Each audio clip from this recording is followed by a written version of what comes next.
Welcome to rhythm of learning. ഇന്നത്തെ ക്ലാസ്സിൽ Australia എന്ന് പറയുന്ന വൻകരയെ കുറിച്ചാണ് നമ്മൾ പഠിക്കുന്നത് കേട്ടോ. അപ്പൊ ക്ലാസ്സിലേക്ക് കടക്കുന്നതിന് മുമ്പ് ക്ലാസ് ഒക്കെ ഇഷ്ടപ്പെടുകയാണെങ്കിൽ ഒന്ന് ലൈക്ക് ചെയ്യുക. ഇഷ്ടപ്പെട്ട ക്ലാസ്സുകളാണെങ്കിൽ നിങ്ങളുടെ കൂട്ടുകാരിലേക്ക് ഷെയർ ചെയ്യുക. ആദ്യമായിട്ട് ചാനൽ കാണുന്നവർ ചാനൽ ഒന്ന് സബ്സ്ക്രൈബ് ചെയ്യുക കേട്ടോ. അതുപോലെ തന്നെ നിങ്ങളുടെ അഭിപ്രായങ്ങളും നിർദ്ദേശങ്ങളൊക്കെ കമന്റ് ബോക്സിൽ രേഖപ്പെടുത്തുകയും ചെയ്യുക. ക്ലാസ്സിലേക്ക് കടക്കാം. നമ്മൾ ഓസ്ട്രേലിയയെ കുറിച്ചാണ് പഠിക്കണേ. വൻകരകളില് ഏറ്റവും ചെറിയ വൻകരയാണ് ഏത്? ഓസ്ട്രേലിയ. വൻകരകളില് ഏറ്റവും ചെറുത് ഓസ്ട്രേലിയ ആണ്. ഓസ്ട്രേലിയൻ വൻകരയ്ക്ക് ഓഷ്യാനിയ എന്നൊരു പേരും കൂടി ഉണ്ട്. വേറൊരു പേര് എന്താണ്? ഓഷ്യാനിയ എന്നാണ്. അപ്പൊ ഓഷ്യാനിയ എന്നറിയപ്പെടുന്ന വൻകര കൂടിയാണ് ഏത്? ഓസ്ട്രേലിയ. അതായത് ഓസ്ട്രേലിയ, ന്യൂസിലൻഡ്, ശാന്തസമുദ്രത്തിലെ ചെറിയ ദ്വീപുകൾ, അതിനെയൊക്കെ കൂടി ചേർന്നിട്ടാണ് ശരിക്കും എന്ത് വിളിക്കണേ? ഓഷ്യാനിയ എന്ന് വിളിക്കണേ കേട്ടോ.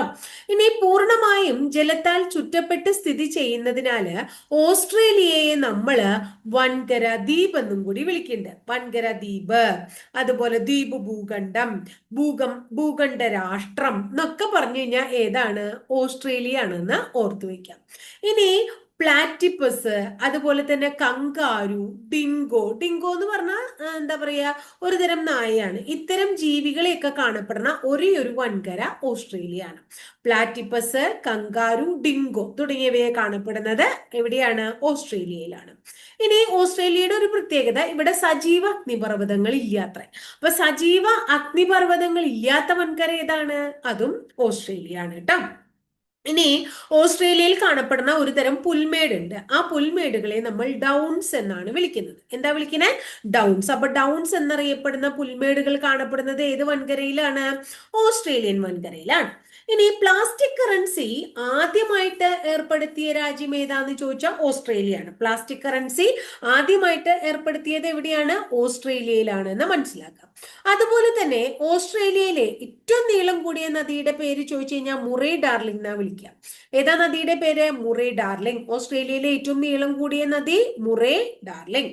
ഇനി ഓസ്ട്രേലിയക്ക് കങ്കാരുവിന്റെ നാട്, സുവർണ കമ്പിളിയുടെ നാട് എന്നൊക്കെ പേരുണ്ട് കേട്ടോ. കങ്കാരുവിന്റെ നാട്, സുവർണ കമ്പിളിയുടെ നാട് എന്നൊക്കെ വിളിക്കുന്നത് ഇതിനെ തന്നെയാണ്? ഓസ്ട്രേലിയ തന്നെയാണ്.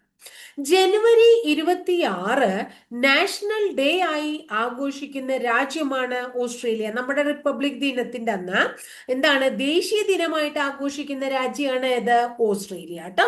ഇനി അടുത്തത്, വിക്ടോറിയ മരുഭൂമി എവിടെയാ സ്ഥിതി ചെയ്യുന്നത് എന്ന് ചോദിച്ചു കഴിഞ്ഞിട്ടുണ്ടെങ്കിൽ ഓസ്ട്രേലിയയിലാണ്. വിക്ടോറിയ മരുഭൂമി എവിടെയാണ് സ്ഥിതി ചെയ്യുന്നത് എന്ന് ചോദിച്ചു കഴിഞ്ഞാൽ നമ്മൾ എന്താ പറയാ? ഓസ്ട്രേലിയയിലാണെന്ന് പറയും. അതുപോലെ പൂർണ്ണമായും ദക്ഷിണാർദ്ധഗോളത്തിൽ സ്ഥിതി ചെയ്യുന്ന ഭൂഖണ്ഡം കൂടിയാണ് ഓസ്ട്രേലിയ. പൂർണ്ണമായും ദക്ഷിണാർദ്ധഗോളത്തിൽ സ്ഥിതി ചെയ്യുന്ന ഭൂഖണ്ഡം കൂടിയാണ് ഓസ്ട്രേലിയ. ഇനി യൂക്കാലി മരം, നമുക്ക് എല്ലാവർക്കും അറിയാം, ഈ യൂക്കാലി മരത്തിന്റെ ജന്മദേശം ഏതാണ്? ഓസ്ട്രേലിയ ആണ്. യൂക്കാലി മരത്തിന്റെ ജന്മദേശം ഓസ്ട്രേലിയ ആണ്. ഇനി ഓസ്ട്രേലിയയുടെ പ്രധാനമന്ത്രി ഉണ്ടാവുമല്ലോ, ആ പ്രധാനമന്ത്രിമാരുടെ ഔദ്യോഗിക വസതിക്ക് നമ്മൾ വിളിക്കുന്നത് ദ ലോഡ്ജ് എന്നാണ്. അപ്പോൾ ഓസ്ട്രേലിയൻ പ്രധാനമന്ത്രിയുടെ ഔദ്യോഗിക വസതി ഏതാണ്? ദ ലോഡ്ജ് ആണ് കേട്ടോ. അതുപോലെ തന്നെ നമ്മളോട് ചോദിക്കുകയാണ്, ഏറ്റവും കുറവ് രാജ്യങ്ങളുള്ള ഭൂഖണ്ഡം ഏതാന്ന് ചോദിക്കാന്ന് വിചാരിക്കുക. ഏറ്റവും കുറവ് രാജ്യങ്ങളുള്ള ഭൂഖണ്ഡം ചോദിച്ചു കഴിഞ്ഞാലും നമ്മൾ എന്ത് പറയണം? ഓസ്ട്രേലിയ പറയണം. ഇനി നമ്മൾ കേട്ടിട്ടുണ്ടാവും നിങ്ങൾ ഗ്രേറ്റ് ബാരിയർ റീഫ് എന്ന് പറയുന്നത്. ഈ ഗ്രേറ്റ് ബാരിയർ റീഫ് എവിടെ കാണപ്പെടുന്നു എന്ന് ചോദിച്ചു കഴിഞ്ഞാൽ ഓസ്ട്രേലിയയിലെ കോറൽ കടലിലാണ് കാണപ്പെടുന്നത്. ഗ്രേറ്റ് ബാരിയർ റീഫ് എവിടെയാ കാണുന്നത്? ഓസ്ട്രേലിയയിലെ കോറൽ കടലിൽ കാണപ്പെടുന്നു. ഇനി ലോകത്ത് ഏറ്റവും അധികം ഭാഷ സംസാരിക്കുന്ന രാജ്യം ഏതാന്ന് ചോദിച്ചു കഴിഞ്ഞാൽ നമ്മൾ പറയും പാപ്പുവ ന്യൂഗിനിയാണ്. ലോകത്ത് ഏറ്റവും കൂടുതൽ ഭാഷ സംസാരിക്കുന്നത് എവിടെയാണ്? Papua New Guinea. ഇനി അടുത്തത് എന്താ വെച്ചാ, ഓസ്ട്രേലിയയില് ഒന്ന് രണ്ട് മരുഭൂമികളുണ്ട്. ഒന്ന് ഓർത്തു വെക്കണം. പ്രധാനപ്പെട്ട മരുഭൂമികളാണ്. ഒന്ന് സിംസൺ. എന്താണ്? സിംസൺ. അടുത്തത് ഗിബ്സൺ. ഏതാണ്? ഗിബ്സൺ. അപ്പൊ സിംസൺ, ഗിബ്സൺ, ലിറ്റിൽ സാൻഡി തുടങ്ങിയവ ഓസ്ട്രേലിയയിലെ പ്രധാനപ്പെട്ട മരുഭൂമികളാണ്. ഇനി ഓസ്ട്രേലിയയില് ഒരു പ്രത്യേക ആദിമ നിവാസികളെ കാണപ്പെടുന്നുണ്ട്. അവരെ വിളിക്കുന്നത് അബോർജിനുകൾ എന്നാണ്. അപ്പൊ അബോർജിൻസിനെ കാണപ്പെടുന്ന വൻകര ഏതാണ്? ഓസ്ട്രേലിയ ആണ്. ഇനി കോല എന്ന് പറയുന്ന ഒരു ജീവി ഉണ്ട് ഈ ഓസ്ട്രേലിയയില്. അവരുടെ പ്രത്യേകത യൂക്കാലിയുടെ ഇല മാത്രം തിന്ന് ജീവിക്കുന്ന ജീവികളാണ്. യൂക്കാലിയുടെ ഇലകൾ മാത്രം തിന്ന് ജീവിക്കണ അല്ലെങ്കിൽ കഴിയണ ജീവികൾ ഏതാണ്? കോല എന്ന് പറയുന്ന ജീവിയാണ്. അതുപോലെ തന്നെ എന്താ പറയുന്നത്, പ്രചോദനത്തിന്റെ ദ്വീപ് വളരെ പ്രധാനമാണ്. പ്രചോദനത്തിന്റെ ദ്വീപ്, അങ്ങനെ ഓരോ പേരുകൾ തന്നിട്ട് അത് ഏത് സ്ഥലമാണെന്ന് നമ്മളോട് പരീക്ഷയ്ക്ക് ചോദിക്കാറുണ്ട്. പ്രചോദനത്തിന്റെ ദ്വീപ് എന്നറിയപ്പെടുന്ന ടാസ്മാനിയ. ഏതാണ്? ടാസ്മാനിയ ട്ടോ. സൗഹൃദ ദ്വീപുകൾ എന്നറിയപ്പെടുന്നത് ഏതാണ്? ടോങ്ക. സൗഹൃദ ദ്വീപുകൾ എന്നറിയപ്പെടുന്നത് ടോങ്ക. അപ്പൊ നാവികരുടെ ദ്വീപുകൾ എന്നറിയപ്പെടുന്നതും കൂടി ഓർത്തു വെക്കുക, സമോവ. അപ്പൊ പറയുമ്പോൾ ഞാൻ ഒരുമിച്ച് പറഞ്ഞു എന്നുള്ളൂ. പ്രചോദനത്തിന്റെ ദ്വീപ് ഏതാണ്? ടാസ്മാനിയാണ്. സൗഹൃദ ദ്വീപ് എന്നറിയപ്പെടുന്നത് ടോങ്കയാണ്. നാവികരുടെ ദ്വീപ് എന്നറിയപ്പെടുന്നത് സമോവയാണ് കേട്ടോ. ഇനി നമ്മള് ന്യൂസിലൻഡിലേക്ക് വരാം. ന്യൂസിലൻഡിന്റെ പ്രത്യേകത, രണ്ട് ദേശീയ ഗാനമുള്ള രാജ്യമാണ് ന്യൂസിലൻഡ്. രണ്ട് ദേശീയ ഗാനമുള്ള രാജ്യമാണ് ഏത്? രണ്ട് ദേശീയ ഗാനങ്ങളുള്ള രാജ്യമാണ് ഏത്? ന്യൂസിലൻഡ് കേട്ടോ. ന്യൂസിലൻഡിന്റെ ദേശീയ ചിഹ്നം കിവിയാണ്. ന്യൂസിലൻഡിന്റെ ദേശീയ ചിഹ്നം ഏതാണ്? കിവിയാണ്. ന്യൂസിലൻഡിൽ കാണപ്പെടുന്ന പറക്കാൻ കഴിവില്ലാത്ത ഒരു പക്ഷിയാണ് ഏത്? കിവി എന്ന് പറയുന്നത്. അതാണ് ന്യൂസിലൻഡിന്റെ ദേശീയ ചിഹ്നം എന്നറിയപ്പെടുന്നത്. അതുപോലെ തന്നെ കാർബൺ ടാക്സ് ഏർപ്പെടുത്തിയ ആദ്യത്തെ രാജ്യം ഏതാന്ന് ചോദിച്ചാൽ ന്യൂസിലൻഡാണ് നമ്മൾ പറയാ. കാർബൺ ടാക്സ് ഏർപ്പെടുത്തിയ ആദ്യത്തെ രാജ്യം ഏതാണ്? ന്യൂസിലൻഡാണ്. ഇനി ഭൂമിയുടെ ഏറ്റവും തെക്കേ അറ്റത്തുള്ള തലസ്ഥാന നഗരമാണ് ന്യൂസിലൻഡിലെ വെല്ലിംഗ്ടൺ. നമ്മൾ കഴിഞ്ഞ പ്രാവശ്യം യൂറോപ്പ് പഠിച്ചപ്പോൾ വടക്കേ അറ്റത്തെ ഐസ്ലൻഡിലെ റേക്ക് ജാവിക് എന്നും തെക്കേ അറ്റത്തെ ന്യൂസിലൻഡിലെ വെല്ലിംഗ്ടൺ എന്നും ഞാൻ പറഞ്ഞു തന്നിട്ടുണ്ടായിരുന്നു. അപ്പൊ വടക്കേ അറ്റത്തെ ഏതാണ്? ഐസ്ലൻഡിലെ റേക്ക് ജാവിക്കും. ഭൂമിയുടെ ഏറ്റവും തെക്കേ അറ്റത്തെ തലസ്ഥാനം ന്യൂസിലൻഡിലെ വെല്ലിംഗ്ടൺ ആണെന്ന് ഓർത്തു വെക്കണം. ഇനി കാർബൺ ടാക്സിനെ കുറിച്ച് പറഞ്ഞു. വനിതകൾ, അതുപോലെ തന്നെ വനിതകൾക്ക് ആദ്യമായിട്ട് വോട്ടവകാശം ഏർപ്പെടുത്തിയത് ആരാന്ന് ചോദിച്ചാൽ ന്യൂസിലൻഡ് ആണ്. അപ്പൊ നമ്മൾ കാർബൺ ടാക്സ് ഏർപ്പെടുത്തിയ ആദ്യത്തെ രാജ്യം ന്യൂസിലൻഡ് ആണ്. വനിതകൾക്ക് ആദ്യമായിട്ട് വോട്ടവകാശം ഏർപ്പെടുത്തിയതും ആരെന്നെയാണ്? ന്യൂസിലൻഡ് ആണ് കേട്ടോ. ഇനി അടുത്തത് നമ്മുടെ എന്താ പറയുന്നത്, ഫിജി എന്ന് പറയുന്ന രാജ്യത്തെ കുറിച്ച്. ഫിജിയുടെ പ്രത്യേകത എന്താ വെച്ചിട്ടുണ്ടെങ്കിൽ, ആകെ ജനസംഖ്യയുടെ 45%, ഏകദേശം 50% എന്താണെന്ന് ഇന്ത്യക്കാരുള്ള രാജ്യമാണ് ഫിജി ട്ടോ. അതായത് മൊത്തം ജനസംഖ്യയുടെ ഏകദേശം 45% എബോവ് എന്താണുള്ളത്? എത്ര? ആരാണുള്ളത്? ഇന്ത്യക്കാരാണുള്ളത്.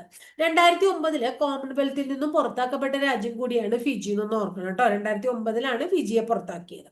ഇനി ലോകത്തിലെ ഏറ്റവും ചെറിയ സ്വതന്ത്ര റിപ്പബ്ലിക് ഏതാന്നൊരു ചോദ്യം ചോദിക്കാൻ വെച്ചാൽ ഉത്തരം നൗറു പറയണം. ലോകത്തിലെ ഏറ്റവും ചെറിയ സ്വതന്ത്ര റിപ്പബ്ലിക് ഏതാണ്? നൗറു ആണ് എന്ന് ഓർക്കുക. ഏതാണ്? നൗറു.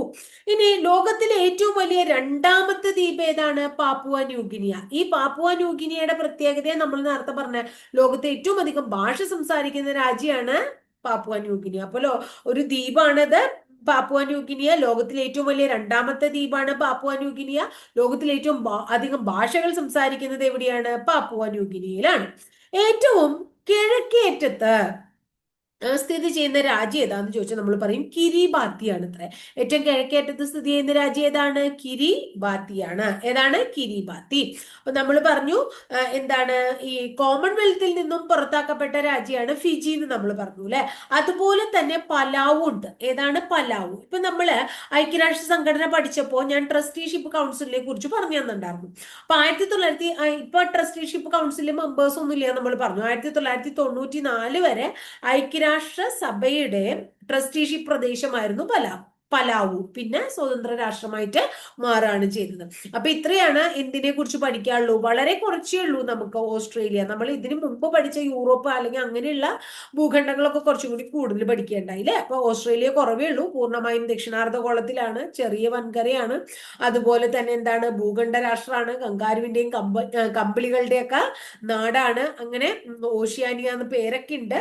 അപ്പൊ അത്രയൊക്കെയാണ് പ്രധാനമായിട്ടും ഓസ്ട്രേലിയയെ കുറിച്ച് പറയാനുള്ളത്. പറഞ്ഞ ഞാൻ വെറുതെ ഒന്നും കൂടെ റിപ്പീറ്റ് ചെയ്തൊന്ന് മാത്രമേ ഉള്ളൂ. അപ്പൊ ക്ലാസ് ഒക്കെ ഇഷ്ടപ്പെടുന്നുണ്ട് എന്ന് വിചാരിക്കുന്നു. ഇതൊരു ചെറിയ ക്ലാസ് ആണ്, കാരണം അത്രയും കുറച്ച് പഠിക്കാനുള്ളൂ എന്നുള്ളത് കൊണ്ടാണ്. ഇനി അടുത്ത് നമുക്ക് അന്റാർട്ടിക്കയും കൂടെയും പറഞ്ഞു കഴിഞ്ഞാൽ നമ്മുടെ ഈ വൻകരകൾ എന്ന് പറയുന്ന ടോപ്പിക്ക് കഴിയും. അതിനുശേഷം പിന്നെ പുതിയൊരു ടോപ്പിക്കിലേക്ക് നമുക്ക് പോവാം കേട്ടോ.